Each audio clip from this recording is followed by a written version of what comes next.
point is not to win arguments. It's just to prevent yourself from having dogmatic views. You could say that's itself a dogmatic position, but they would say all we really care about is whether things make you happy or not. What we've observed is that having these views seems to make us unhappy, so the only thing we do is try to stop ourselves from having those views. Hopefully, people aren't buying guitars to like bash each other over the head. Like, they're like... I'm Bryan Kam. I'm a writer, podcaster, working on a book on philosophy. Okay, so I'll stay quiet while you make your announcement. No. Right. What? Or no, I just wanted to... Do you know how many times you've been on this podcast? This is the third time, I think. No, it's the fourth. It's the fourth? Yes. Oh, damn.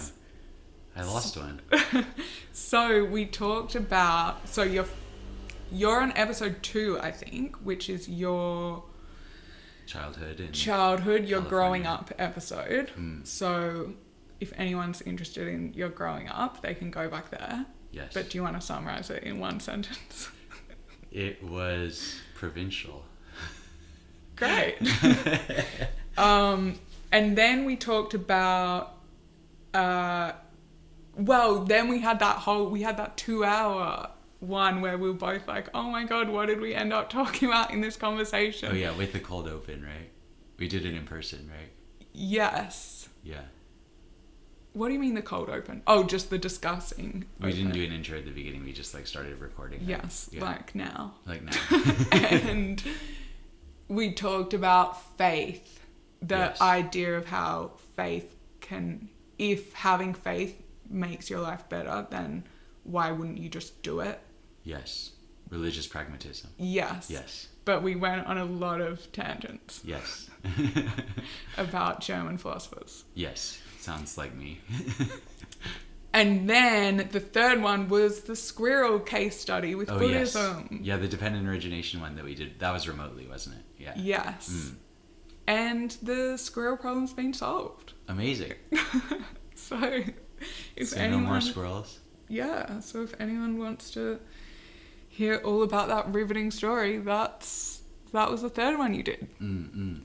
So here we are for the fourth one, and we're talking about skepticism. Yes. As in ancient skepticism, not the general modern topic. So I will explain what that is. But first you have something to tell your listeners. Well, yeah. Do you talk directly to your listeners?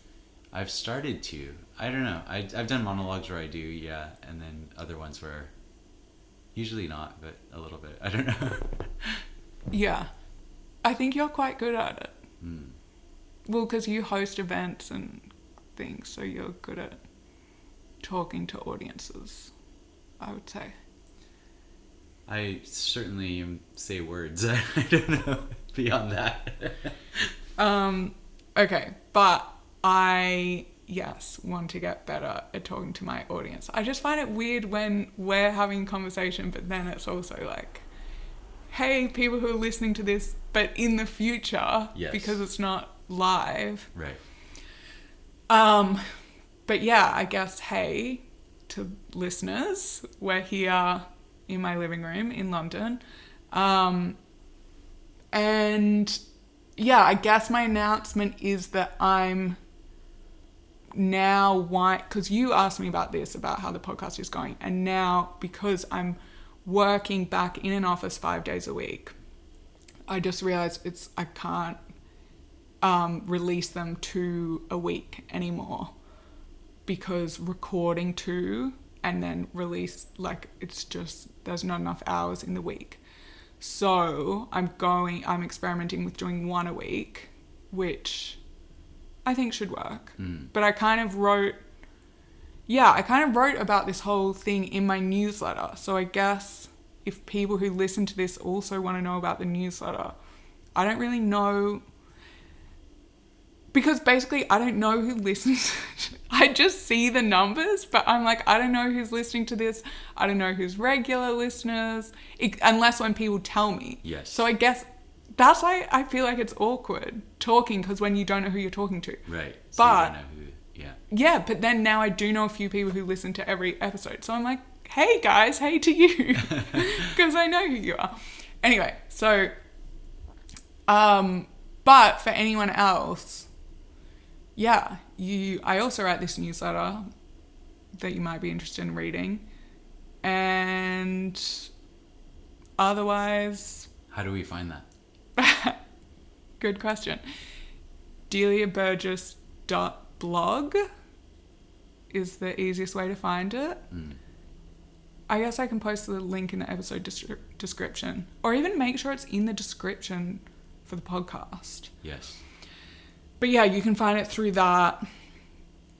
Or you can just message me. Like, I love it when I hear from people and they're like, I listened to it. Like, that is so meaningful for me. Or even like today, this was my mum actually, but the episode I just posted with Charles Good, I spoke to her and she was like, I listened to the episode with Charles, and then I called him, and I'm like, that is so special to me when I hear that it's like created this connection, like someone else has learned about someone and then they're having this conversation somewhere else that's like nothing to do with me, but just for me to like hear that, it's so special. Absolutely, yeah.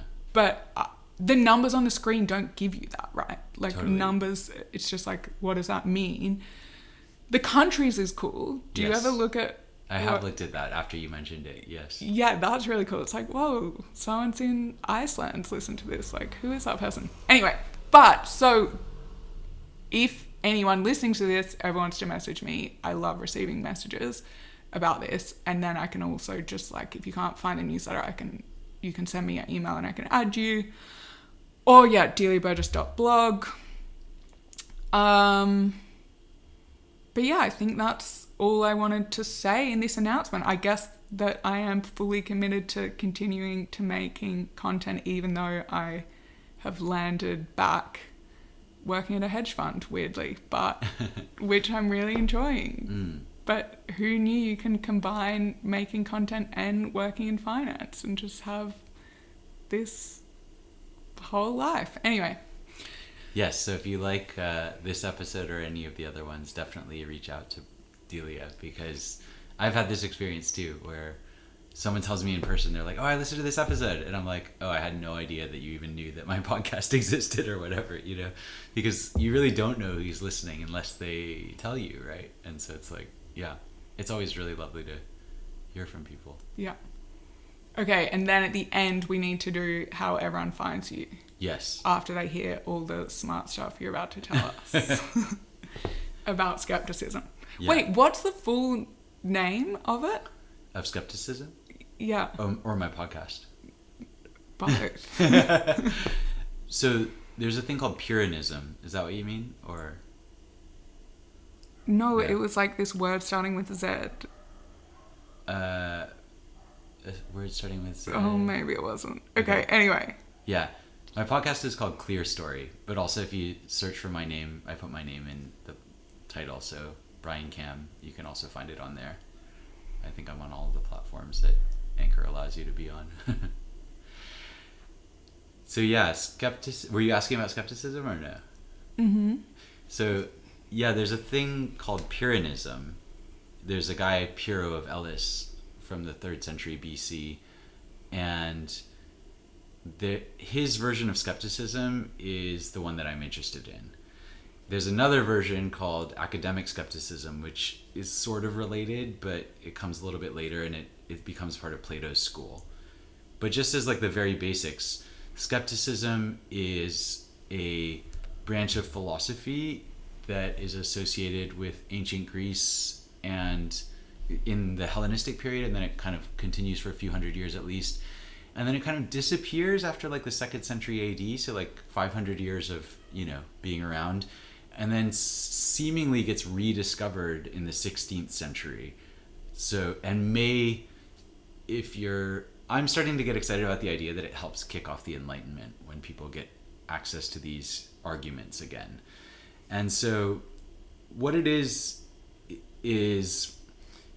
there's 2 different branches, as I said, and the one that we think of today as skepticism, like just kind of not believing anything as a general principle or something like that, is more like academic skepticism. So it's like trying to show that we can't know the truth at all, so that just maintaining like a skeptical attitude, let's say. Pyrrhonism is actually like an ethical position, which is that they have this view that if you regard abstract things as good or bad by nature, if you have views about like really abstract things, that eventually these will just cause suffering.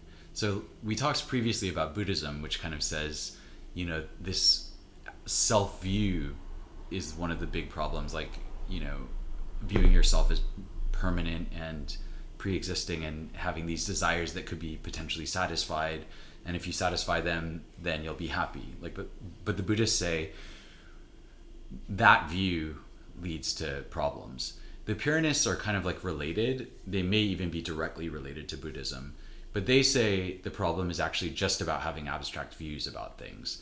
So for example, saying, you know, like, I'm trying to think of, like, now that I'm thinking of it, it's like my mind is blank, but like, how do you spell this word? Pyrrho is the name of the guy, Pyrrho of Elis, and then Pyrrhonism is just that with an Nism at the end. Got it. Okay. Yeah, so is it the idea, well, the labeling, I think I have an example from yesterday that I'm getting good at this. So I told you I fell off my bike, smashed my phone. Yeah. And then that's the classic thing where it's like, oh, that's a bad thing.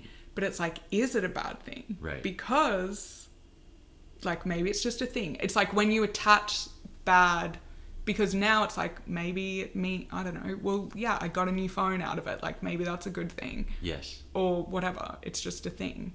And then that's like that whole story, you know, that people, you know, that classic story that people say about is it the Chinese farmer or something with the horses? Yes.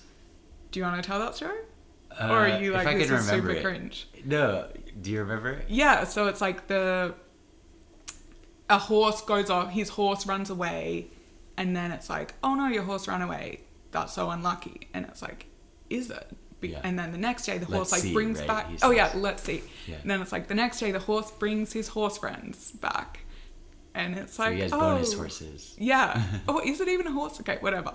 But then so people are like, oh, what a good thing. And then he's like, let's see. Then his son rides one of the horses and it's wild and he gets bucked off and then hurts himself and breaks his leg. And so then it's like, oh my God, what a bad thing.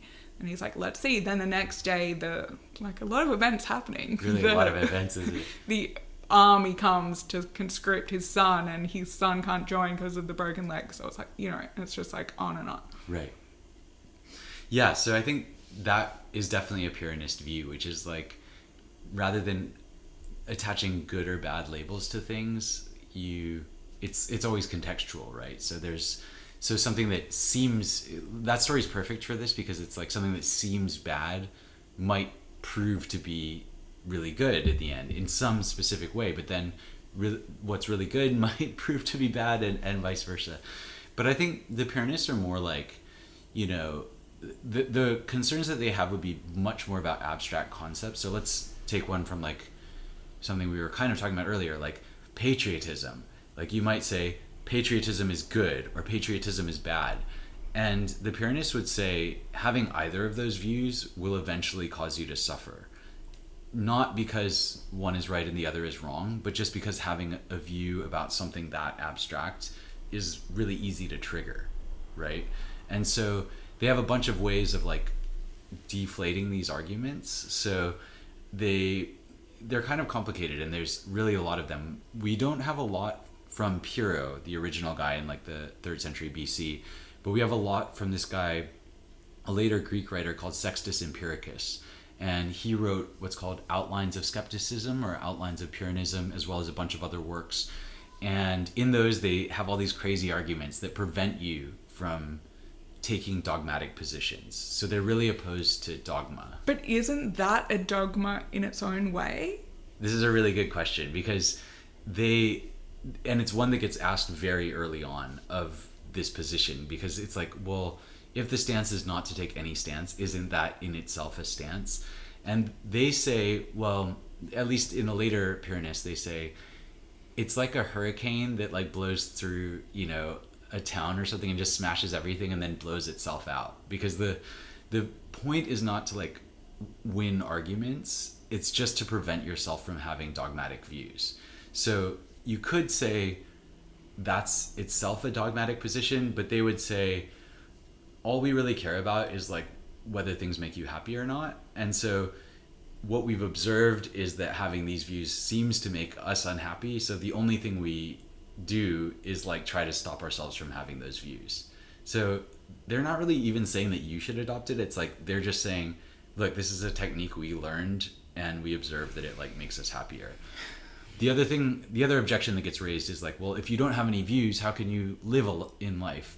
And they say, they make a distinction between evident things and non-evident things. So like if I'm like, is there a glass on the table? And there's 2 glasses on the table here. You could be like, yes. And the Pyrrhonists would have no problem with that. But they would have a problem with like, is it good to put a glass on the table or something like that? You know what I mean? Or I guess you can think about like classic thing that people talk about, touching a hot stove. So then it's like, isn't that, that's just knowledge or like empirical evidence. So it's like, if I touch something hot, it hurts. Yes. So I'm not going to do that. Yes. And that's the kind of claim that they're making about abstract claims about what's good and bad. In fact, they kind of think this about all abstract claims, but then it does get a bit confusing about whether... Wait, so would they be fine with that or not? Fine with not touching the hot stove? Thing. Yeah, they would be fine with that, yeah. I guess unless you turn it into some like religion around stoves are evil or something. But then you also have to realize like when the stone's off, it's not hot. So it's like common sense is allowed, basically. Yeah, common sense is allowed. And again, I think a lot of people react against them as if they're making an epistemological argument, like an argument about what is knowable. And they don't, even though there's different ways of deploying skeptical arguments. And so like broadly, you could have an ontological skeptical argument, which says that ontological just means the nature of being. So like, it could be that reality is for some reason unknowable, and that's just the way things are. So that would be, if you say reality is unknowable, that would be like a form of ontological skepticism. Or it could be that reality might be knowable, but we are not the kinds of beings that can know reality, and that would be what's called an epistemological skeptical view, which is basically saying that maybe it's possible to know reality, but our minds or something about us means that our knowledge will never actually be capable of that. And they do deploy both of these kinds of arguments, but they do it for like a specific reason. It's not to like win a debate. It's more like when they encounter a dogmatist position, like let's say a dogmatist position would be there is no God or there is a God, right? The Pyrrhonists would just not enter that argument because they would say there are some people that say yes, there are some people that say no. It doesn't seem to be provable by evident means, and therefore we're just gonna, it's not even really remain agnostic, it's just like we're just not doing that question. And the end goal is for questions like that to be, they talk about this kind of like matter of indifference, which is that like, you know, you should have the view about these abstract questions that you do about whether there's an even number or an odd number of stars in the sky, which is like, you're just like, well, maybe it's one, maybe it's the other. And it's like, you just don't, you're not bothered, basically. So how, because I think this was brought up in a voice note. This is so weird. Okay, this is a total side note, but I have like really vivid memories of where I hear things, so I can like picture where I was in London on the street in Mayfair when I heard you telling me this in a voice note, and it was to do with an opinion. Okay. So I think we're talking about the club, like the members clubs in London maybe, and some of them kind of have certain views, or like it feels like you have to associate with a set of opinions, or whether that's real or imagined. And I I was kind of like, I'm not that keen on that. And you were like, yeah, I'm just not that keen on people who have opinions. And you were like, I've come to this thing that like, having opinions isn't cool. And there's this thing called skepticism. And I was like, yeah, I love that. Because I feel like, I mean, yeah, I felt like I totally got what you meant. Like, not like, yeah, super extreme, like,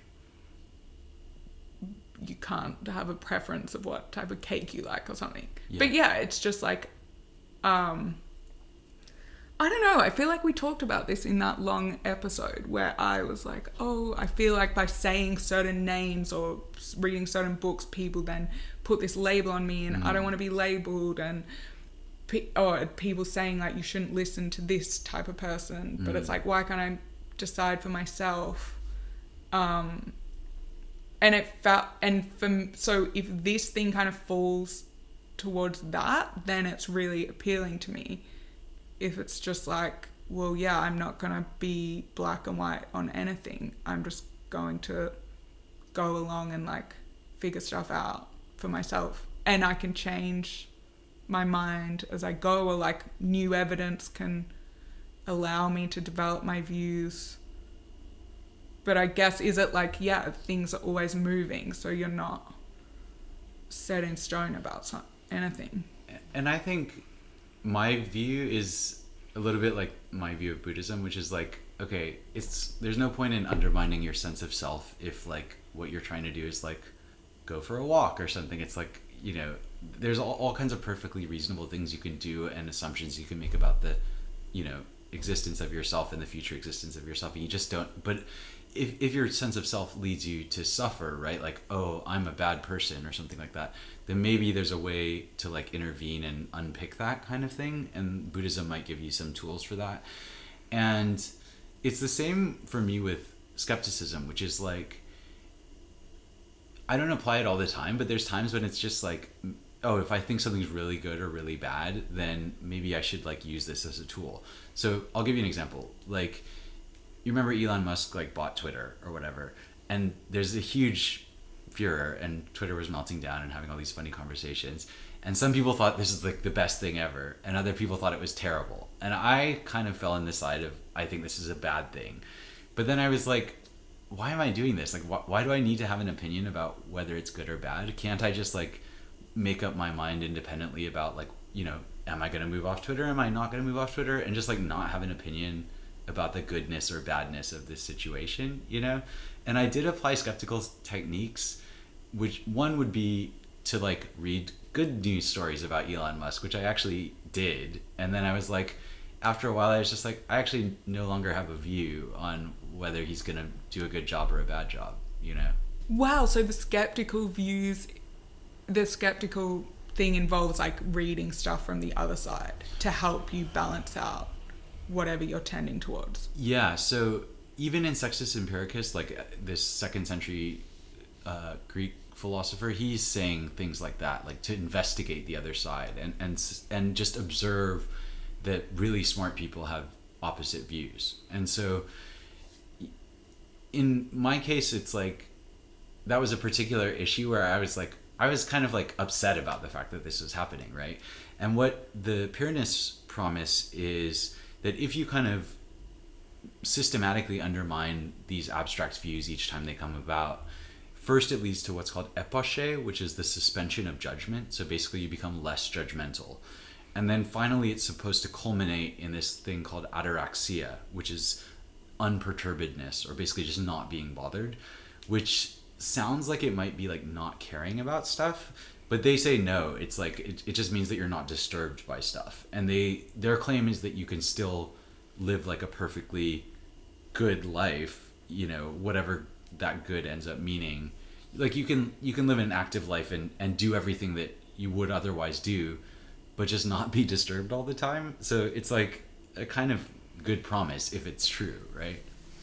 Yeah, this is so interesting. I feel like this solves how you end division between people. But the thing that immediately came to mind was, actually, this is from someone who was the chief of staff or maybe that's the wrong position. I know very little about Australian politics, but anyway, for Prime Minister Tony Abbott, who's probably one of the most, I don't know, people have very strong opinions about him. So I was sorry? He's polarizing. I get, as in he's the type, someone like violently assaulted him, and then people celebrated that, which in general I just don't think it's good when we're obviously what happened in the US with the Capitol thing, but it's like the point of democracy is that we don't have to use violence. In general, it's like whatever you think. Sorry, I'm mixing up because there was another politician who someone threw an egg at, and then that boy was called Egg Boy and was celebrated.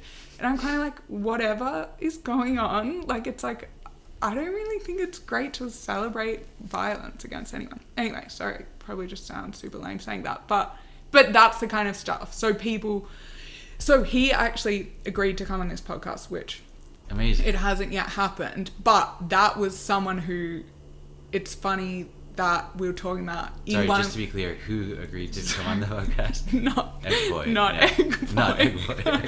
The Tony Abbott, which I've now mentioned this twice, and yeah, guys, I haven't arranged a date for that, so sorry, but hopefully it does happen at some point. But I was already, it's funny because that second episode podcast we did when I was like, oh my God, I'm so afraid to say anything if people are going to stop talking to me because of something. But now I'm so past that, to the point that it's I'm my own person who can have my own views, and the guest views, I don't, just because I'm talking to a guest, it doesn't mean I associate with endorse any of them. Yeah, endorse them, or it's just I'm having a conversation with someone. But it's scary that we've got to the point that it's if you even have a conversation or read the books. But yeah, so that's this step with this Prime Minister. It's there will be there'll be people who will just never who'll just think a certain way about, but then it's just I don't really, I'm just past that. It's wow, if you are going to make assumptions about who I am So anyway, so great personal progress for me. But the point being, this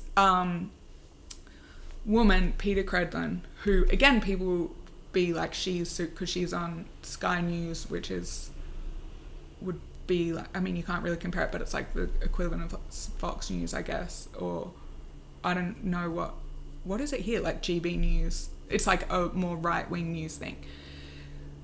Anyway, she was telling me, this is such a long story, I was fortunate enough to meet her and get her advice. Anyway, and I asked her to be on this podcast, she never replied. Anyway. Okay. The whole point of the story is I was asking her how because when I was going into this and I was so sensitive about oh my God, what people think of me and being criticized or something. And I asked her how she dealt with it, because they had this intense immigration policy that was very whatever. So she said, with random people criticizing you, it's just kind of whatever, if that people are just throwing random hateful comments at you or something. But when you have people who are really informed, who have the different view to you, and they actually know what they're talking about, that's a really interesting conversation, and that's very welcome conversation, and that's actually how you learn and grow, I think. Right. Okay, so this was a very long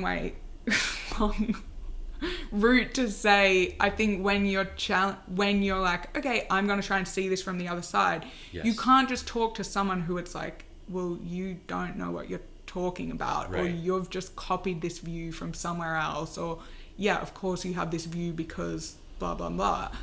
But when you find someone that's oh, actually you've spent a time thinking about this and learning about this, and we have totally different views, but that's how you have to approach it, don't you think?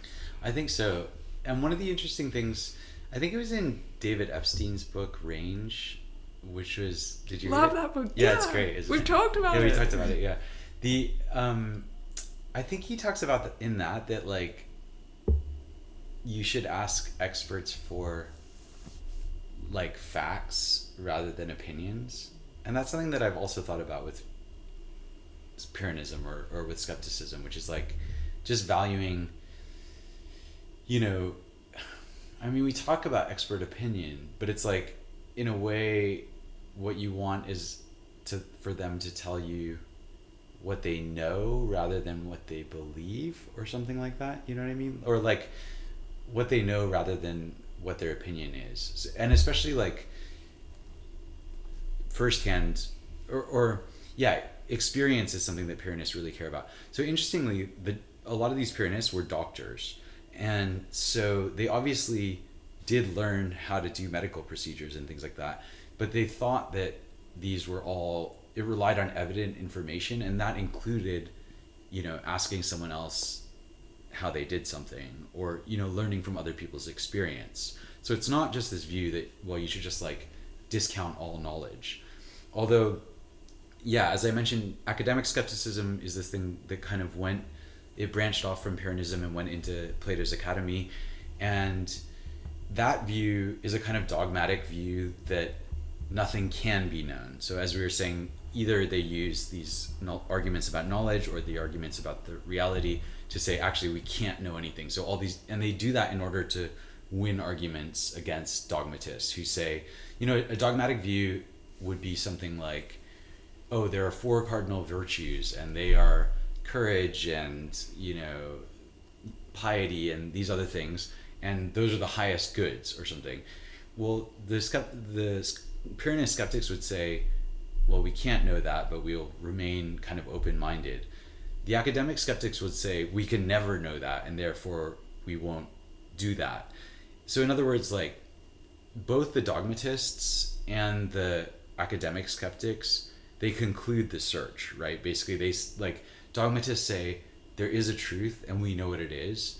And academic skeptics say, we can never know the truth, and therefore we give up the search. Whereas the Pyrrhonist skeptical position is, you must never give up the search. So you must remain open-minded and kind of acknowledge both sides without settling on abstract views about which one is right or wrong. Yes, I love that. Because the other one then goes a bit towards like nihilism and stuff, don't you think? Yeah, I think so, yes. And this relates to Buddhism too, just like quickly, because Buddhism, there's this division between whether you think the self or like the soul exists, right? And that's called eternalism, or you think the soul doesn't exist, and that's nihilism, basically. Whereas the Buddha says it's neither one of those, and he calls it the middle way, which is basically a way between these two extremes. In other words, we don't make conclusions that, you know, that you have a self that persists through time. A lot of people may have heard about the concept of anatta in Buddhism, which is the idea of non-self or not self. But that's just a claim that no matter what experience you look at, you can't find yourself. It's not actually saying that the self doesn't exist. It's saying you can't pin it down. You know what I mean? So it's like, it relates to the skeptical position, because you're saying, with skepticism, you're saying, well, these concepts might be right or might be wrong, and like, we'll just see what they do, essentially. And so and like I said, they do admit kind of evidential claims. So if you're like, well, I have no view on whether exercise is good for you or not, or whatever, they would be like, no, we can have a view that like exercise seems to be good for you, you know? But like, they wouldn't want to have like an abstract view that doesn't involve experience. Does that make sense? Yeah. Which is then how, for me, I think that's why I feel uncomfortable with some of this identity. What does identity politics even mean? It's to do with people talking a lot about their identities? Or why is it called that? I don't even know. Good question. I don't know. But this stuff that's... Yes. I'm kind of like, I'm not sure what I think, because for me that feels like it's saying this is a way we do things, and it's not doesn't appear evident to me from like first principle. Yeah, because it's like when there's evidence, it's like, oh, this is really good for you because, and blah blah blah, there's data. And so if there was something that was like, oh, this is helping society and here's the data, then it's like, sure. But when it's stuff like, it feels like someone's saying, it feels like it's being passed down by some group of people that's like, this is how things now need to be, and either you're in or out. And it's like, then right. That to me feels kind of scary. Yeah, I totally agree with that. Like, it does feel like, yeah, creating these abstract categories and then saying, oh, I'm in this category or I'm in that category. I don't know whether that's what people are actually doing, and I don't have like a super strong view about it, but it's just like, I think the skeptics would say, yeah, this is not a good idea to basically create these categories and then have people say that I'm in one or the other and then judge from these categories what's good or bad, right? Which, I don't know if that's a good description of identity or not. So then how would you apply this to thinking about politics or thinking about something where there is a point in time where, yeah, through voting, so you're making a decision on something, is that just kind of seen as like, okay, at one point in time you're doing an action like voting for this party or this party, but that doesn't mean you were then pledging allegiance like for life to this philosophy? It's like just a moment in time thing or something? It's a good question, and I don't know exactly what they would say. I mean, my kind of gut feeling would be that they would want you to avoid regarding any political party as like inherently good or bad, but they would be okay with you, thinking that that it's an evident matter that this is better than the other option or something like that, and then trying that and then learning from that experience, rather than kind of reifying or creating these categories and just saying, well, I always vote this way because this party is good and the other party is bad. That would be the thing that they would object to the most. They might also, in an extreme case, they might say, well, these questions that we're debating in politics are so abstract that we ourselves can't have views on them or something like that. But I think it would really at least for me, it would come to the question of like, is this view causing you suffering? Because if I have a view that, well, A is better than B, therefore I'll go for A, that's kind of fine, right?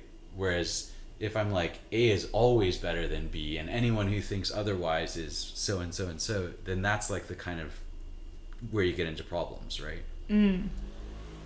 This is so funny because when you're like, I think they would say it sounds like it's like, yeah, you're like channeling these gods or something to me. I'm like accessing this source of wisdom that's then becomes some like dogmatic thing that you're the oracle or something. Yeah, and just to be clear, I'm not an expert in any of this. I'm just reading Sextus Empiricus, and also I read this amazing book by Christopher Beckwith called Greek Buddha. It's very controversial in itself, but he's trying to argue that Pyrrho went to India with Alexander the Great and that he was actually influenced directly by Buddhists. And there's all kinds of reasons why this claim is contested, but it's still a super interesting book, so I liked it. So how did you find out about this stuff or become interested in it? Yeah, I really want to talk about that. So I am interested in like philosophies that are what I think of as anti-teleological. So teleological means like goal-oriented, or that they, that things have a purpose or progress. And a lot of philosophy and a lot of just like general thought is like this, which is, I think it's a form of anthropomorphism. So basically, we see things as we as humans see things as behaving like us, right? Like we mistake, we look at a cat doing something and we're like, oh, it wants this, or, like we interpret it using our own framing, right, about what's going on. And I think we like over apply that. So you and I, like, or just all humans act with goals.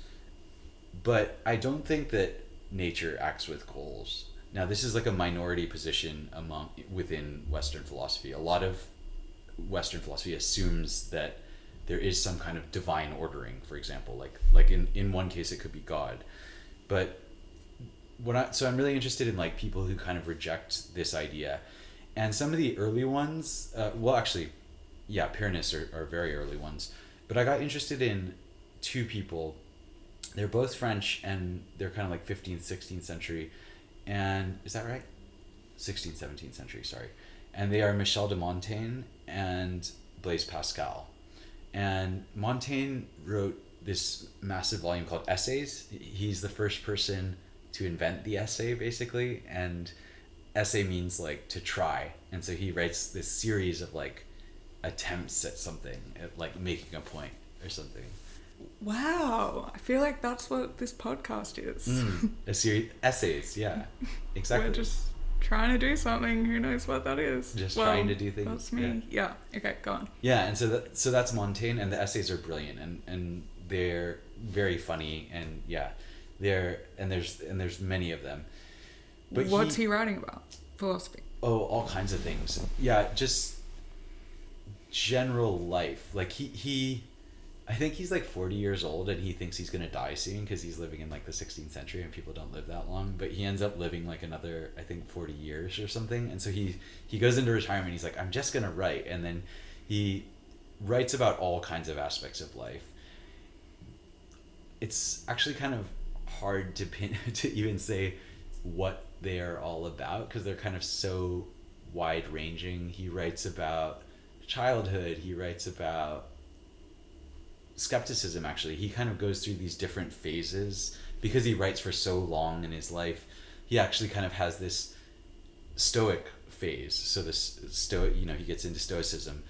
He also has an Epicurean phase, even though the Epicureans and the Stoics were like opposed to each other. Were they? Yes. Can you explain like that briefly? Yes. So the Stoic, under the Pyrrhonists, both Stoics and Epicureans are dogmatists. But Stoicism, okay, what are the tenets of Stoicism? It's a hard one. They believe they kind of branch off from Platonism and Aristotelianism, which are their whole own thing. And I'm probably not going to be able to do a super great version of this. But Stoicism believes that one of the few things you have control over is your own mind, right? And so that's what they're kind of, the word Stoic today still means kind of like not bothered by stuff. And there were practices of like understanding what you have control over and like letting go of the rest. And so most of what we have is from writings of later Roman Stoics, even though the Stoics themselves started in, again, same kind of period as like Marcus Aurelius. Exactly. Marcus Aurelius, Epictetus, and Seneca are the kind of big ones, right? And so, have you got the meditations there, or?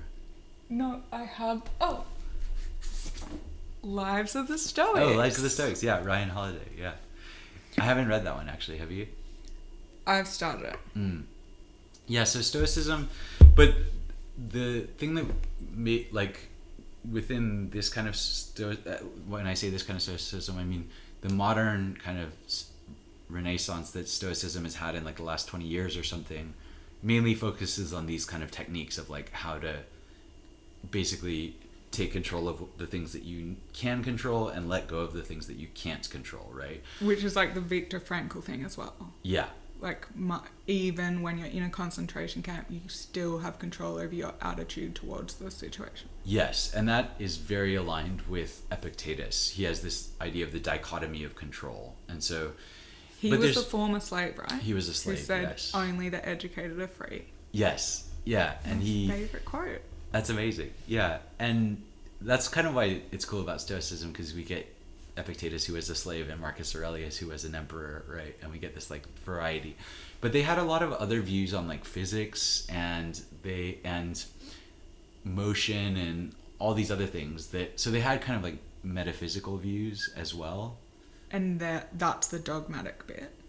Yes, I think so.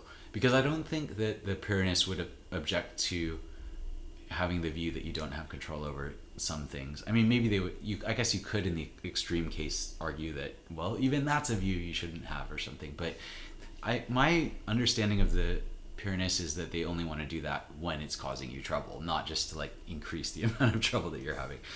So the Stoics believed that there was like a kind of divine order, right? The Epicureans, who come out of Democritus, I mean, what they're known for today, still the word Epicurean means like good food or something like that. And they were hedonists, which means that they thought that pleasure was the highest principle. This is in contrast with the Stoics, who think that virtue is the highest principle. And they are always kind of dunking on the Epicureans for basically being what we think of in modern day as like a hedonist, like basically drinking too much and partying too much and having too much sex and all this kind of stuff. Like that's all of those things are contained in the Stoic accusations against the Epicureans as hedonists. But those kind of like ethical things are like what if we know anything about Stoicism and Epicureanism, we probably know like Stoicism is kind of more about order. They think that there's ways to control your urges or what you want out of life and to kind of like live this, I don't know, it's hard to describe, right? Like to live a good life. Yeah. Yeah. But it involves some discipline, I guess. It's kind of like disciplinarian. I think that's a fair. Yeah, it's like about self-discipline, right? Whereas the Epicureans are like, no, it's about pleasure. And so the Stoics react against this because they're like, oh, that just means you're going to get wasted and like, you know, waste your life. Is that? Yeah, and fat, yeah. But the Epicureans didn't actually believe that. So they had a broader understanding of what pleasure meant. Like they basically the Stoics thought you could have a good life in which you just suffer your whole life. But because you uphold these virtues, therefore it was a good life because all we care about is virtue, right? Is that kind of like Buddhism? I would say not. I would say Buddhism is about reducing suffering, and that Buddhism has different phases. So like early Buddhism is mainly about ending suffering. It has this arhat ideal where you try and go and get enlightened. And then later forms of Buddhism start with this bodhisattva ideal where you renounce that in order to help others. So they would say with the Eightfold Noble Path, I think that like being of service to others might be the highest good. And there is an element of that in Stoicism as well, I would say. So, but Stoicism I think is a little bit more disciplinarian, and they're much more obsessed with these kind of like abstract virtues. So things like courage. Like in Buddhism, there's not really an idea that like courage is this thing that you should be, right? Like, whereas in Stoicism, they're like, no, the courageous life is like the good one. Epicureans basically say something that in the end, in my view, is not all that different from the Stoics. Basically, they say, no, pleasure is the first principle. And if you don't live a pleasurable life, then it can't be a good one. But what they mean by pleasure is like pleasure over the long term. So they actually basically observe that if you just indulge every whim and every like momentary pleasure, it usually doesn't end well, right? So like they realize that pretty quickly, and then they still think that virtue ends up being the means to get the most pleasurable life. So like let's say friendship or something like that, spending time with friends is pleasurable, and therefore for the Epicureans it leads to this good life. But I should also say that Epicurus is in this line from this guy Democritus, who's an earlier like pre-Socratic philosopher, and he is an early atomist. So he basically thinks there's only atoms and void, which sounds kind of like maybe like what we think in physics now, but basically that everything is made up of these invisible atoms that are indivisible. And he thinks this in the 5th century BC. Wow. His atoms are quite different from what we now call atoms in physics, but there is this kind of relationship actually. So, and he well, there's a lot of reports that these guys went to Persia or into India, and he may have gone to India. That's kind of reported. But I think the point here is that for Epicurus, well, interestingly, Epicurus still believes in gods, even though he is an atomist, which seems kind of interesting. The later Epicureans, like people like Lucretius, they, I think they tend to be more atheist, and Epicureanism becomes associated with atheism, and Stoicism becomes associated with Christianity. So a lot of like Stoic doctrines end up in Christianity, and a lot of the Stoic arguments against the Epicureans like continue on, and Christians also don't like Epicureans for some of the same reasons that Stoics don't. But I think the issue with the Pyrrhonists have with both is more about those like metaphysical claims, like, you know, I'm going to totally simplify and possibly butcher what they think, but like the Stoics think the gods ordered the universe, and the universe we experience has this kind of divine order in it because of the gods.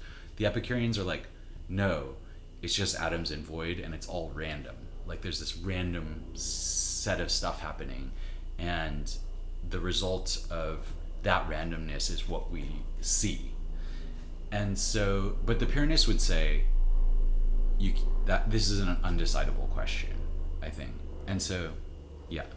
So how does then you tie religious pragmatism in with that? It's like knowing this is unknowable, so I may as well go with the thing that helps my life. Well, this is a great question because, yeah, so coming back to the kind of Enlightenment guys, so what's interesting to me is that Sextus Empiricus, who's written in Greek, and this is like 200 AD, one of the Pyrrhonist philosophers that wrote a lot, he gets translated back into Latin. He gets translated into Latin, I think first in the 15th century and then in 1562 or something like that. And this is right around the same time that Michel de Montaigne was writing. Also, it's the year that Francis Bacon is born. And it's also, Pascal's a little bit later. But Montaigne gets influenced by these three threads, right? Which is like Stoicism and Epicureanism and Pyrrhonism.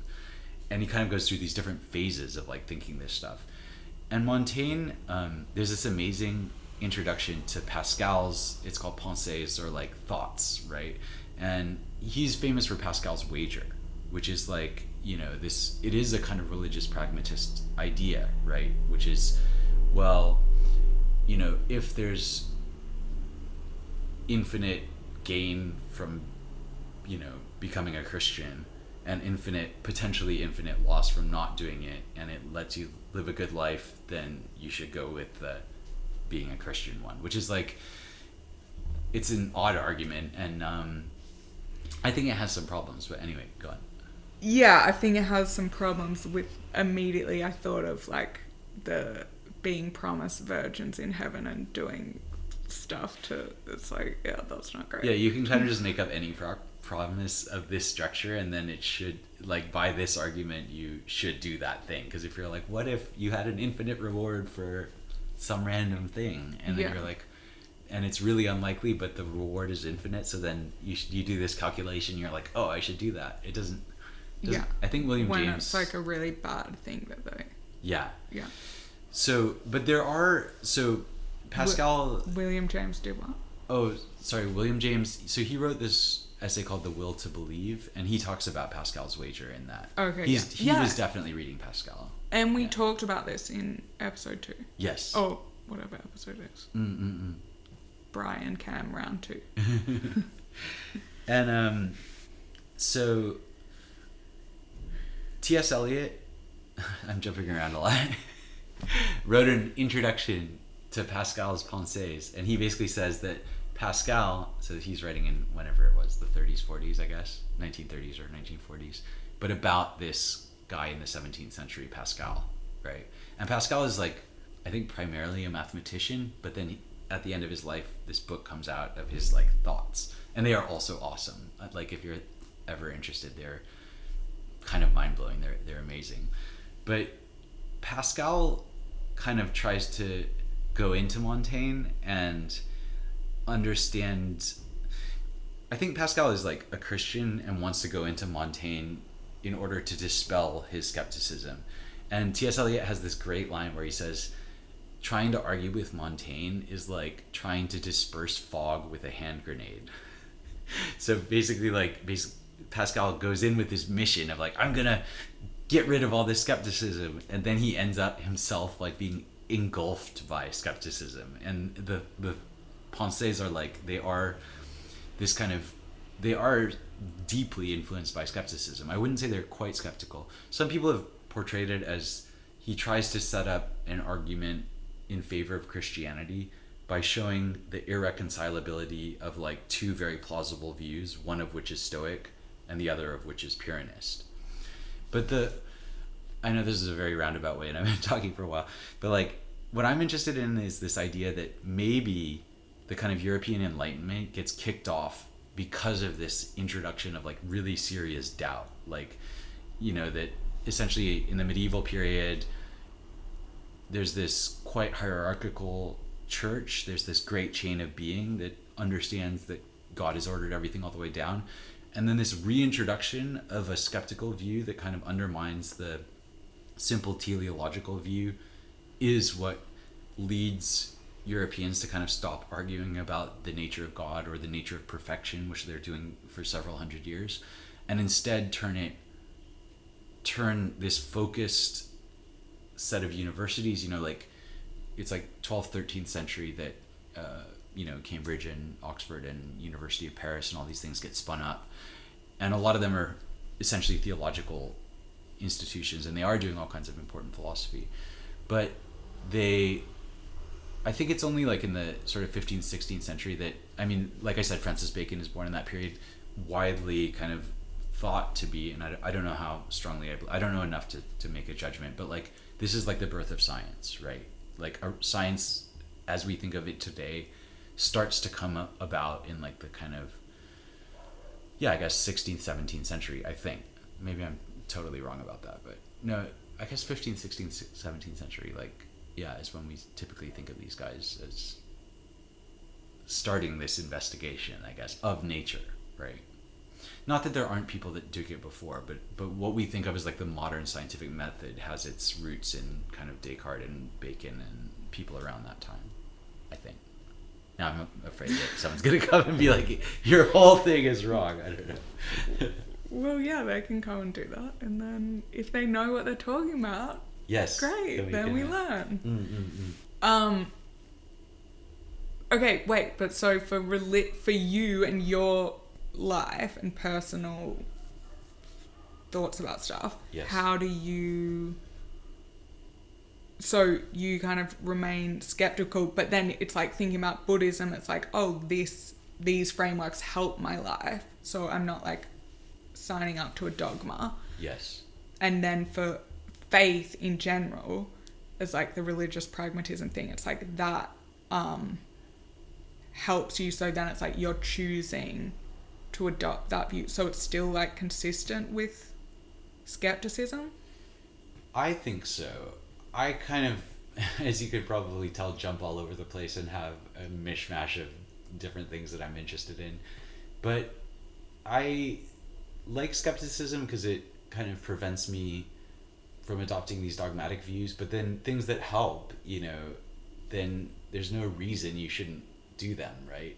Because they are not making like an anti-dogmatic claim that we can just never know anything and therefore we have to like sit in this kind of full-on doubt all the time. Instead, it's like, well, some things are evident, some things are non-evident.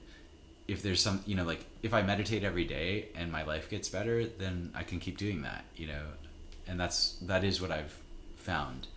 The question of faith, for whatever reason, I'd be curious to hear your thoughts on this, but I don't find belief all that interesting. Like I get you do have to have a kind of faith. Kierkegaard kind of talks about this, like in order to do anything, you kind of don't know, like let's say you commit to doing 2 podcasts a week or 1 podcast a week, you know, you don't know what the end result of that will be. And so in a certain sense, it requires faith, right? Because you're like, I have the faith that this is going to be a good idea. but you're still jumping into the kind of unknown, right? And so that kind of faith I'm like totally on board with. But the idea of like belief in propositions, I'm like less interested in, kind of for the Pyrrhonist reasons, you know, like. Yeah. So, okay, so this is like what I wrote about today in my newsletter. So, it's so funny. Michelle Obama. It's so funny because I'm always like, oh, I like Jordan Peterson and Michelle Obama. Like, you can't label me. And then today I got to write about her because, okay, like, here's the thing. I started, before going into this office for the first day, I went into a bookshop. I was early. I went into a bookshop, opened Michelle Obama's new book that was like next to me, onto a page that said New Beginnings. And so it's like, okay, you can just be like, oh, that's a coincidence. The odds of that happening are how many books in the bookshop, how many like pages in the book, like blah, blah, blah. It's just a maths thing. Or you can be like, the universe like led me to open it on this page or whatever. Anyway, so it's just like sometimes nice to be like, oh, that's a like special magical coincidence and like whatever. But yeah, she's talking about, it's like this idea of kind of exactly what you said. It's like having faith. So she's talking about knitting. It's like you don't know what the whole pitch is going to look like, but you just go stitch by stitch. And that's an act of faith. It's like, I have no idea how this one stitch is going to turn into a jumper or whatever it is. But you do that, and that's the idea that's how I really felt with this, going back into an office and being like, oh my God, what am I doing with my life and blah, blah, blah, and where am I going? And it's like, no, that doesn't matter. It's just like an act of faith. Like this feels like it's the right thing. And it's like the first step, and it's like one day. And yeah, that's what I told you. Yes. I'm like, okay, I'm doing like 24 hours at a time. And and that's even like to meditate. Like, it's like, how do you start meditating before you have the evidence? It's like an act of faith. Well, you can see the evidence around this helps people's lives, but still it's like, will it help me or whatever? It's like a small act of faith that I will try this and spend 10 minutes doing this. Yes. And then I will come back tomorrow and do the same thing. Yes. Yeah, so there's that thing, which is just kind of with anything. Like, otherwise you couldn't get out of bed unless you have some faith that, I don't know, that's something that you have to put food in that your body will work how it did yesterday, where like you need food for survival. I don't know, you know? Yes. But then there's like the other thing that I wrote about as well, which this then goes into the whole manifesting thing, which I don't know if we talked about that much, but it's like a framework that helps me. And I realized then that this genuinely felt weird that I had written this post on LinkedIn saying like that 2 people had been like, why don't you write on LinkedIn like what you're looking for? And I was like, this is so cringeworthy. Like, I don't want to reveal, this is so vulnerable to reveal to like my whole network that this is what I want and whatever. But then I did it, and I wrote like very specific things of like, this is the type of role I want. It can be short term, like this type of role, this type of industry, this situation where I'm in the office 5 days a week. And then the thing that I'm now doing that came totally separate from that link is like nothing to do with that LinkedIn post. This thing appeared in my life that I didn't realize until today when I reread what I wrote 3 months ago. It's like, oh my God, the exact thing. Wow. It's exactly what I wrote there, which I don't even remember. And it wasn't like, oh, of course you were saying that wrong. Like, there were quite specific random things in that I didn't request, that just kind of like, yeah. Anyway, so then there's stuff like that happens that it's like, that's weird. And yes, you could try and explain that and be like, yeah, of course there's like an explanation for this. Or you could be like, maybe this is a magical thing, or maybe it's not magical, but maybe there's something where you put something out to the universe and because that's kind of what manifesting is, like saying, I want this. And yeah, I've talked about this on another episode with Charlotte, if people are interested in this, where we're explaining, like, it's not just like, oh, I want a Ferrari. Yeah, I think me and you talked about this. Yeah, we did. And it's not like I want a Ferrari or something material, but it's like, okay, I want my life to like improve in this way, or like whatever. And then but then you have to unblock, you have to like go deeper, and it's like, why don't I believe I'm worthy of this? And then it involves, it's very to, you know, psychology, going back to your childhood. Yes. Being like, what, how did I get this belief that like I'm not, you know, for example, like classic example for someone who wants a relationship but they can't seem to like they can't ever seem to meet someone, and then it's like they have to go deeper to like, why did they have these views about themselves, blah blah blah. Anyway, but I think that by seeing that, that's a model that I can say, it's like, oh, there's some evidence that this thing happened and then this thing appeared in my life, and then maybe I can apply that going forward where I use this model where I say, okay, if I put this intention out, and I don't have to write it on LinkedIn every time. So funny. But just have an intention of like, okay, I want to, you know, I don't know, find new friends who like playing tennis or something. And then it's like, okay, I set that intention, and then I do these steps to like do the work around why don't I think that kind of whatever, then that it will come into my life. So it's kind of like faith, but it's kind of, it's like evidence based. It's like, oh, this has worked before, but it's like trusting, but it actually helps you move forward to achieve your goals, I guess. Yes. Rather than, but then remaining skeptical of like, yeah, I don't necessarily believe there's some magical thing, but it's not the cynical, or yeah, that other skepticism of like, no, everything's bullshit, and then which then goes to nihilism. Well, I think for me, for my personality, I'm at risk. I think this conversation in general, it's like if people don't think that much about stuff, it's like you don't have to worry about any of this. You can just live your life. It might just be us. Yeah. But if you are like susceptible to going down like negative spirals about life,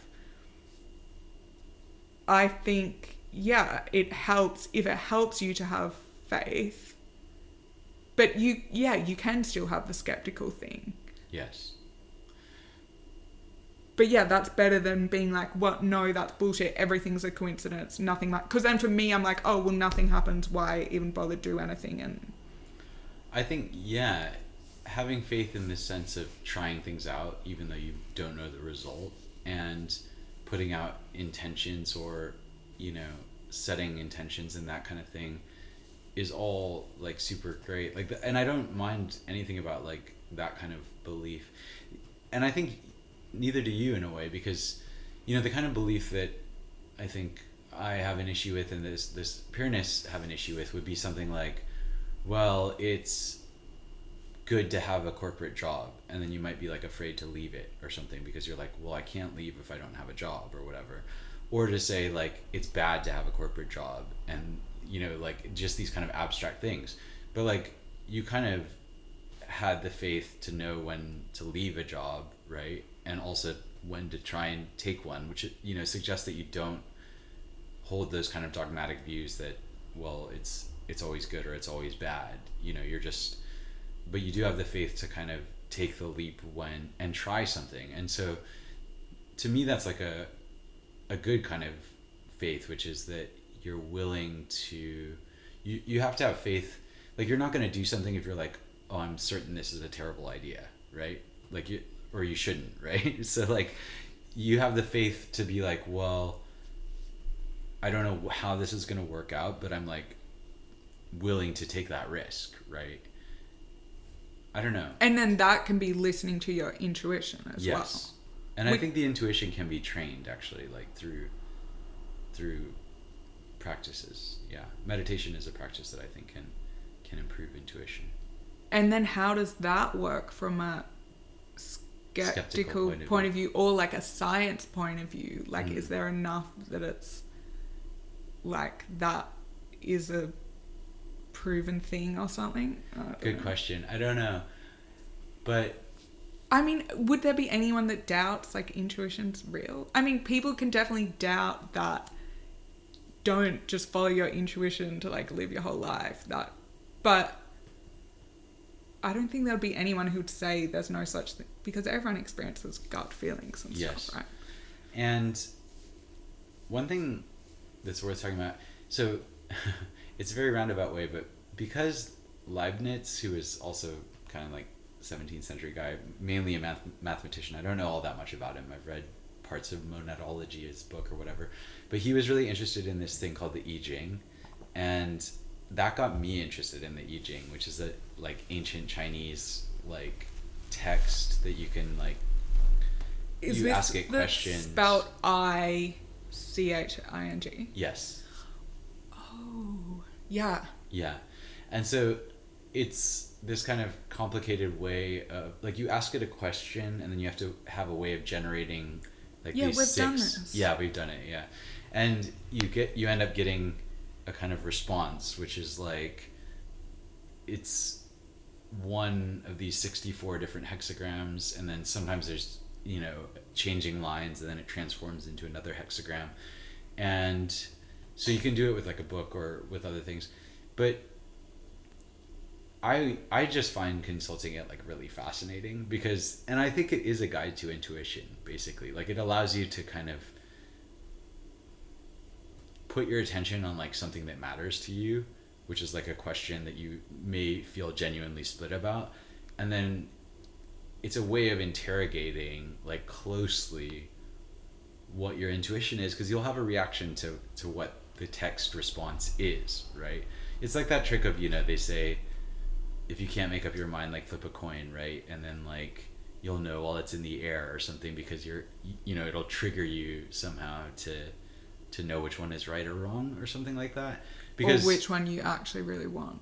Yeah, because the I Ching really rarely gives you direct answers, although there are a few hexagrams that are like the answer is yes, and you're like whoa when it comes out. That would be really interesting to have someone explain the science behind this kind of thing, or even like why we find it so compelling about as humans, because you can easily go from that to be like, oh, that's just like an 8-ball or like horoscopes or like something. But it's like, what is that? Even horoscopes, it's like, why have so many different groups of people like all across the world who are completely separated from each other come up with the same ideas around like reading stars or something? Like, what is it about humans? It could be that this is the kind of Ian McGilchrist view that there's, it's about the hemispheric split in the brain, and that the left brain is kind of, I'm gonna way oversimplify it, but like the left brain has a certain way of attending, which is more systematic and logical and involves what we would think of as rationality. And the right brain, it has more to do with the big picture and intuition and all the senses and perception and things like that. And that through some means or other, we have kind of ended up systematically losing touch with some of the right hemisphere stuff, and that these practices or cultural practices are ways of like reacquainting ourselves with that other side of intelligence that's like, because it's less verbal, it's like not as emphasized today or something like that. Interesting. The other thing I was going to say on that point of, I guess, like manifesting or having faith or some kind of thing, I guess the danger is, and I heard this recently about, do you know Joe Dispenza? Yes. So, I know, sort of. I know someone who went to one of his retreat things knowing nothing about it, and it was like, apparently, great. Well, now I'm losing all chance of Joe Dispenza coming on this podcast. But it was like a cult, and it was like really scary because it was like, so I guess that's the danger of this stuff of like, whatever, if me choosing of like, oh, okay, I think manifesting like helps my life. But then the danger is like, or even like reading like Eckhart Tolle or someone, but then being like, they are my God. Yes. Or it could be anyone. Like it could even people, I guess that's the whole point with this podcast, like being like, I'm a separate person to whoever comes on. Or like same with the book, it's like I'm reading, it's like Jordan Peterson, some of the stuff he does, I'm just like, why is he just like insulting random people? Like, I'm not cool with that. But it does, you know, so it's like, but if you adopt a view of like, this person's my God, which is less likely to happen with someone like Michelle Obama or something. But it can happen, I think, when you're following, when someone's like, I'm going to teach you how to manifest, or like, I'm going to teach you how to heal. And then you're like, oh, everything this person says. Gurus or something like that. Gurus. Yeah. So then, and actually, Gabby Bernstein, who's another person, who's The Universe Has Your Back, that I think I mentioned, that helped me like get into this. She actually talks about that I think a guru, I don't know who it is, but it was like found, I mean, this happens all the time, right? Sam Harris talks about someone who's like just awful people who are like practicing Buddhism or meditation or something, and they're like molesting people and horrible stuff. But, and I think, I don't know, some recent scandal, but it's just like, you like take lessons from people, but you can't like make them that you're God kind of thing. I think that's good advice. And the other thing I would say about training the intuition, and it kind of relates to this, is it's not, training the intuition shouldn't be just like only solo practice where you're basically following some framework or just doing manifesting from this one person or whatever, or doing meditation or whatever. To me, part of training the intuition that's really important is running your intuitions by other people that you trust, and ideally like a wide variety of them, like diverse people. And this is like how you get better at making those kind of judgments. So it's important to like formulate these ideas, you know, or formulate intentions like you were saying, but it's also like important to check those intentions with other people.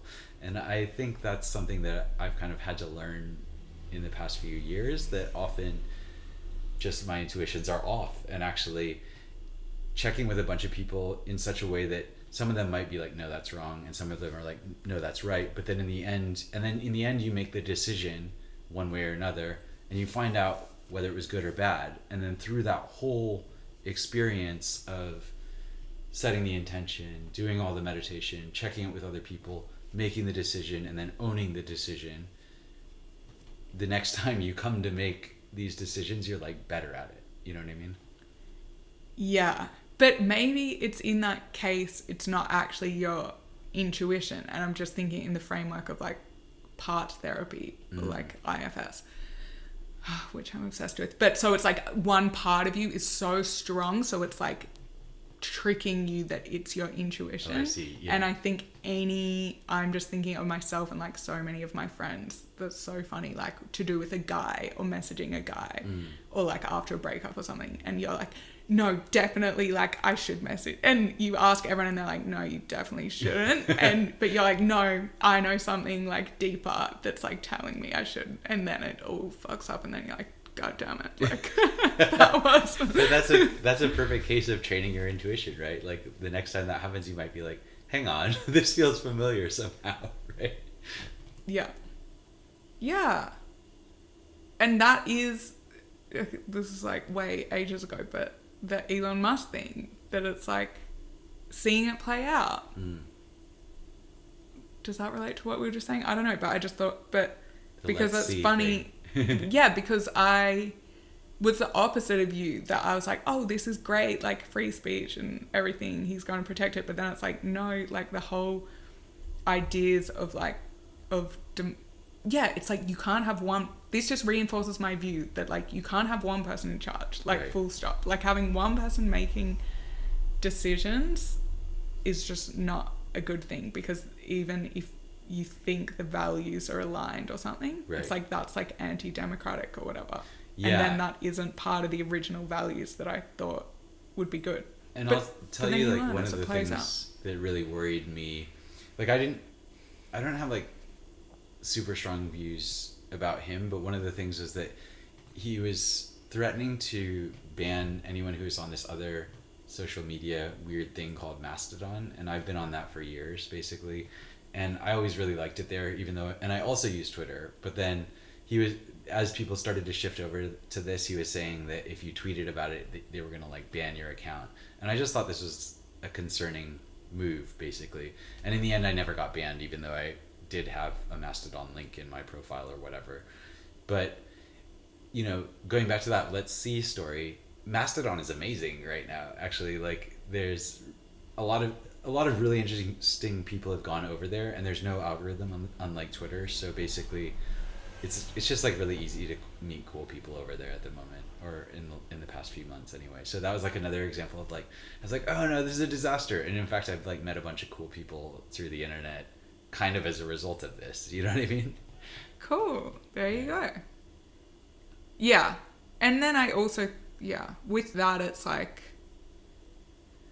I don't know, some of that stuff, it's like, okay, that's a private company and whatever. I mean, I don't know. It's just like, you just see how that, which, people probably have super strong views about this. But it's not like this is the country. It's not like he's then taking over the country and now we have this one leader person or something. It's like, okay, that is a private company, so whatever happens.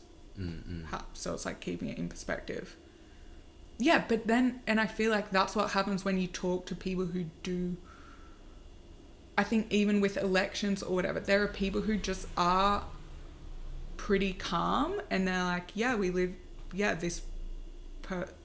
this party won that I don't think will have great outcomes, but we live in a democracy, so that's the point. Like, there's a peaceful exchange of power and there'll be another chance to vote. And it's like, then I don't know what that has to do with anything. I think those same people react to like the Twitter thing in the same way of like, okay, that's just a company of many companies. And okay, I don't know what I'm talking about anymore. Yeah, we could talk about democracy at some point. David Graeber has this view that it's historically like super rare because it requires both this kind of egalitarian voting system and then it requires like force to enforce the winners. Oh, you've got the Dawn of Everything. Amazing. Yeah, I thought that name was familiar. Yeah. I just got to the point where he writes something really scathing about Steven Pinker. Oh, yeah. Which I'm like, damn, this is just brutal. People writing this stuff about each other in their books. Yeah. Did he die, or is that the other guy? Graeber did die, yeah. He died of COVID. I think it was in 2020. It was very sad. He was in his 50s. What do you think about Steven Pinker? I've read many of his books. I think he's a great writer. I have come to disagree with some of his claims, but I really like the way he writes and thinks. I'm especially thinking about... So I read most of the books up to The Better Angels of Our Nature, which was a very controversial claim that violence is on the decline. But that book introduced me to Norbert Elias, who wrote this book called The Civilizing Process, which is fantastic, actually. Although Pinker takes a different conclusion from it than I do, but yeah. Wait, why is it controversial that violence is on the decline? People, I suppose, the 20th century was very brutal in many ways, and I think they thought it was a little... They had issues with some of the statistics and also thought that it was kind of Panglossian, that like basically, or utopian, like... Is that the same with factfulness? Would people say the same? I don't know. Have you read factfulness? No, I haven't read factfulness, actually. But do you know about it? No. Oh, you should read it. It's really cool. It? And tell me how this fits in with everything. Because that has all these statistics. It is... Well, yeah, it's called factfulness. But it just has a ton of data and it's showing like... probably similar stuff to maybe what Steven Pinker's saying. But it's like, okay, how many... It's like, look at the guy, Swedish. He's sadly passed away as well. He's Swedish and he's a doctor and he's just saying, like, the reality of what life was in Sweden 60 years ago. Right. It's like life is way better than that now. And when you look at, he creates this new model of how to look at the world, like how we look at it in like terms of like third world or whatever. It's like not really up to date way of how to see how most people live. And he breaks down like 4 categories. So it's like looking at like who, for example, like can afford a bike. So it's like the bottom category, like you don't have a bike, like you don't have a bed, you don't have, and then it's kind of like the next category, okay, you have like a bicycle as your transport. Then the next category is a motorbike, and like what your access to like internet and water and, you know, right, this kind of thing. But it's like updating us on what life is actually like for the 8 billion people. And even really helpful stuff of like, you know, people worry so much about overpopulation and stuff like that, but it's like actually looking at the numbers. And when, you know, China's already had their peak population, that was like a month ago or something. It's like people don't know that, like people just get these biases that are stuck from when we were growing up. It was like, right, you saw all these images of the world, and it's like stuff's changed. Like, you know, yeah, data around like malaria, how many people are dying from like polio or stuff like that. I think the life expectancy in Sweden was like 40 in 1900 or something like that, and that, which is like insane, right? And then and Pinker's book, I think Enlightenment Now, and I did read that one too, is more on that topic. The issues I have, I think, are more so there's Joseph Henrich and Michael Muthukrishna wrote a paper. Henrich's written a bunch of books, and these are kind of against this thing that they call the cognitive niche hypothesis, and they associate this with Steven Pinker, which is like it's the idea that humans are successful because they're smart, whereas the Henrich side is more like it's because we're social, something like that. I think that's oversimplifying it, but it's like more to do with like our ability to randomly like do trial and error at a group level and communicate that kind of finding rather than individually just having big brains, right? So that's one thing. The language instinct, I've also kind of I found it very persuasive at the time. There's a writer called Cecilia Hayes who I think makes some, she's not writing against Pinker, she's writing in favor of the idea that many of the things that we regard as like part of human nature, for example speech, are actually just like very complex cultural technologies. She calls them cognitive gadgets. And whereas Pinker is saying no, like language is like baked into the brain and it's like an essential part of being human. And it's true that all, you know, hominids we see today all have language. It's a cultural universal, absolutely. But the question is like, when, it's all sorts of complicated questions about when and how did those come about. So yeah, just issues like that. Anyway, I didn't want to, I think his books are important and really, really worth reading. I also really love David Graeber, and I think his books are important and worth reading. So yeah. Great. Even I think that the one last thing on the factfulness and the Enlightenment Now, although I haven't read that, but I heard he did a Cambridge talk that I listened to, Steven Pinker. And he was on the Zoom call. I think I mentioned that. Oh yeah. At some point. Okay.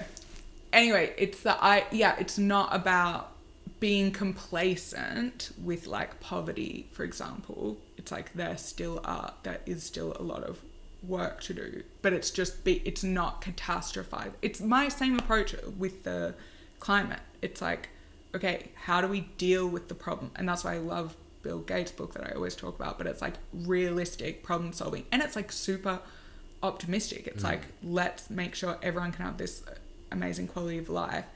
Here's how we solve the problem, rather than, you know, catastrophize or like everything's terrible, we're so terrible, the world's so bad, you know, it's like, and that's what I think, it's like a kind of a message of hope that I don't know, well, that's what factfulness is all about, like hope through like the genuine data. But with because it's just like, yeah, the news doesn't report this stuff for various reasons, because progress is slow. At the Interintellects, we had like a book recommendation thing last night, and one of the topics was, is there optimistic science fiction? Because all the science fiction that I suppose Anna could think of was like pretty dystopian, you know? Anyway, it was a topic that came up, and someone was going to send a list of utopian, or not utopian, but just like optimistic books about the future. Yeah, I can let you know if you're interested. I guess if it's fiction, it's kind of like well, isn't that what like love stories are? It's like bullshit. No, it's in like how did we get from science fiction to love is bullshit? No. Like, okay, yeah, this isn't science fiction, but I'm just thinking fiction, like some Hollywood, like, you know, this fairy tale ending, right? That's fiction, and that's not like life is full of even when you there's no love in life. No, there's love, but like it's not like you meet someone and then it's happily, you get married and happily ever after forever. All your problems have disappeared. It's like there will forever be problems in your life, but hopefully they're not really bad ones. Agree on. Yeah, so that because I was just thinking, wouldn't that just be boring if it's some utopian fantasy? Yeah, it might be harder to write them, but well, it's just like, well, how does that work? It's like, cool, everything worked out, everyone's happy. Like, I don't think anyone, but optimistic non-fiction. But that's realistic. Like, the point is it's like based in reality. Yes. Which, yeah, well, you don't want arguments over the statistics, but even in Factfulness it has stuff, it's like very clear. It's like the number of guitars being bought and sold has increased, which hopefully, you know, people aren't buying guitars to like bash each other over the head. Like, they're like, it's like to play music, which is an indicator that it's like people have more free time to like enjoy, unless there's some like dictatorship that forces people to like play guitars till their misery. You know, it's just like that kind of thing. Yeah.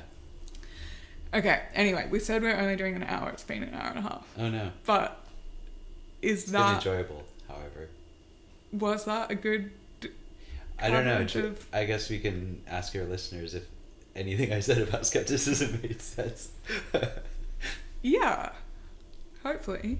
I really think it's a good approach for thinking about how society is at the moment, whether it's true or whether it's just how it's shown in the media, because I'm even skeptical about whether we are more divided, or it seems like there's just some loud voices and then the media gives them a lot of attention, and then it feels like, oh my God.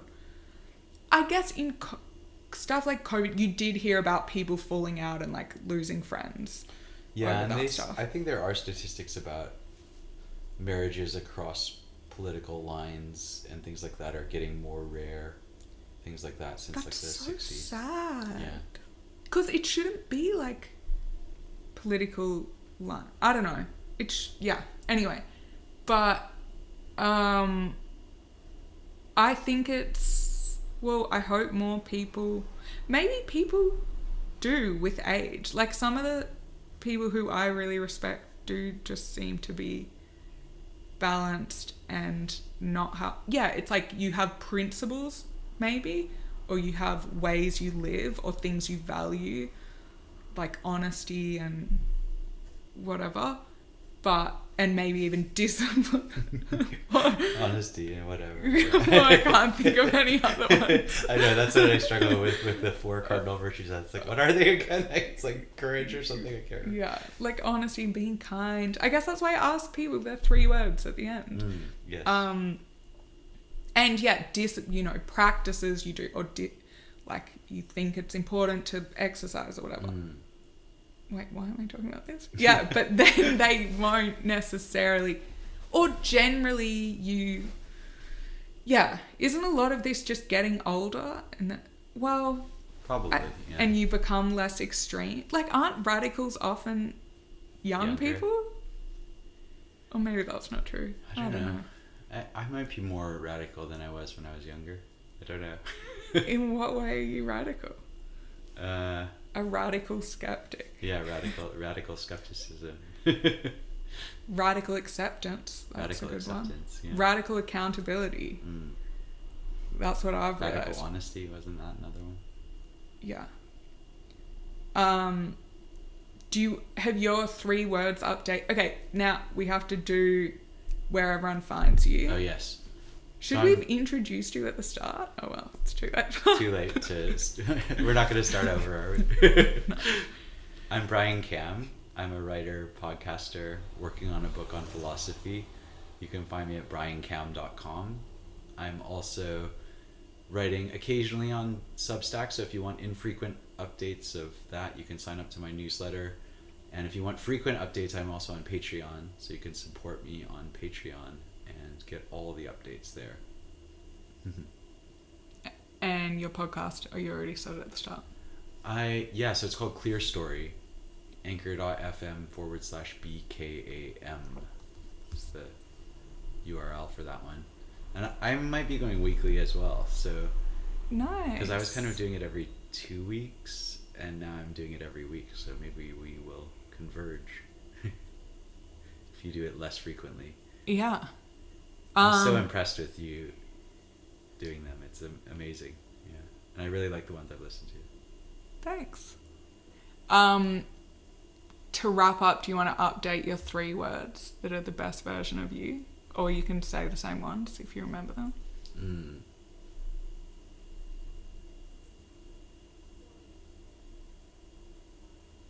Yeah, I'll update them maybe. Now I've got these stoic virtues on my mind. Courageous.